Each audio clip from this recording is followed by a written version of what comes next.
I'm making this video to get the word out about a process that's guaranteed to clean up the oil spill before our animals end up like this picture. What they're doing now is using buoys and booms. It's like holding up a string trying to keep a hurricane from hitting your house. It's just not going to happen. The oil will go over it, the oil will go under it. The same thing with dispersants. Folks, wake up. Dispersants are toxic. They're just as toxic as the oil that we're trying to hide.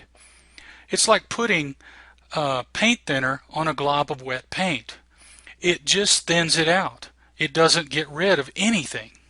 We're allowing BP to just hide how big the problem is by turning it into a thin sheet. There's only one solution that can stop total disaster, and it's been proven several times on real oil spills to work.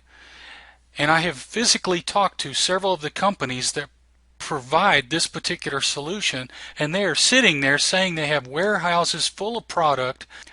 It's microbes. Microbes physically eat the oil in just days, leaving the water clean and safe for wildlife. And when the microbes get finished with the oil, it dies and it's completely harmless. I'm looking for folks that will actually help me get the word out to the press, to BP, and either the federal or state governments down there. Watch this video, and my contact information is at the end.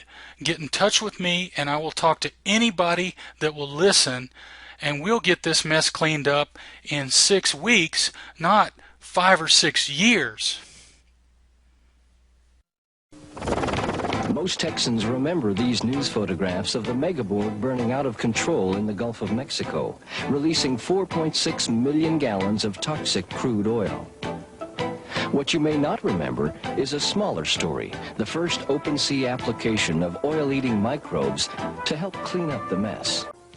Microbes with a natural appetite for oil live everywhere in the environment. They're nature's recycling units, capable of eating toxic oil and digesting it into byproducts, which are then safely consumed by marine life. Researchers have collected microbes from all over the world and mixed them together in combinations which will address nearly all toxins in oil pollution. They're grown in a catalytic solution to reproduce quickly until trillions are available to be packaged, stored in a powder form, and applied when needed to help clean up sensitive environmental areas. Microbe research attracted the attention of Texas Land Commissioner Gary Morrow, who for years had been the state's strongest proponent for clean beaches. The Texas General Land Office funded a test of the microbes in the fall of 1989 to learn more about them. The test is designed to show the efficiency of using a biological process to remove oil from the environment, especially oil that's on the surface of the sea. First, oil was released into a controlled pond. Next, microbes in a powder form were scattered over the top of the oil with an ordinary flour sifter. Within minutes, the oil slick began to disappear as the microbes did their work, releasing byproducts which are safely edible by marine life.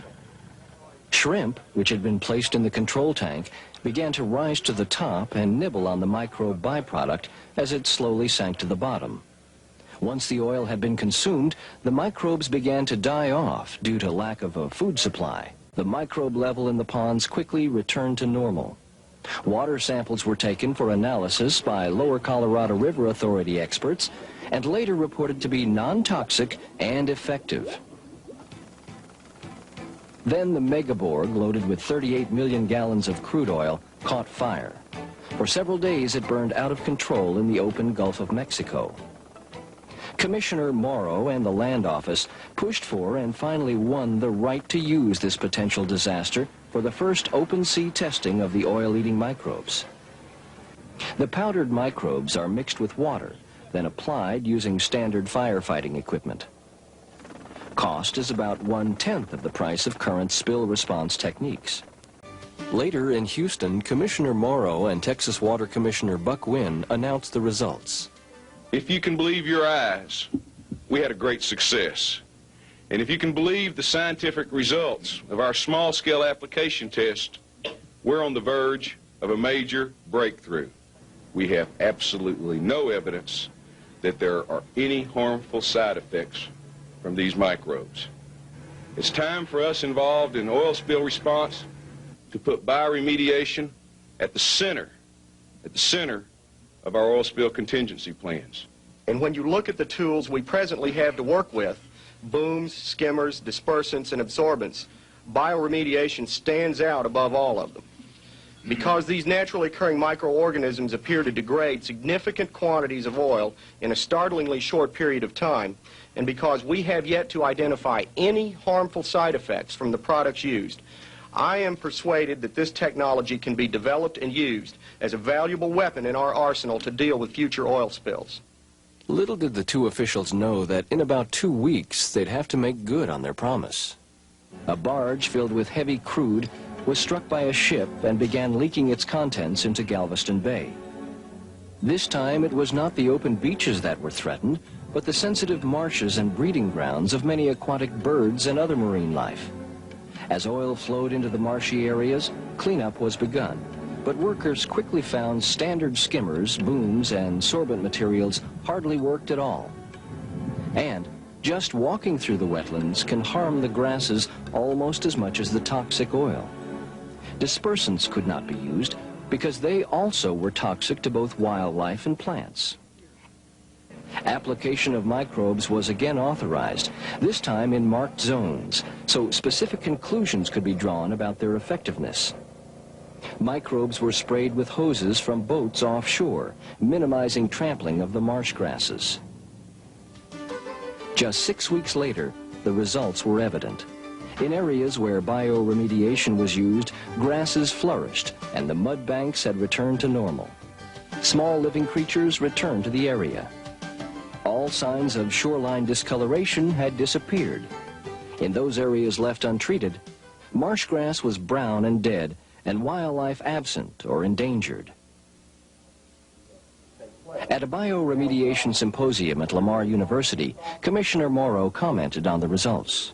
I hope today's symposium puts all Texas movers and receivers of oil on notice that at least the General Land Office, which manages the 4 million acres of submerged lands, expects bioremediation to be part of any oil spill contingency plan they have.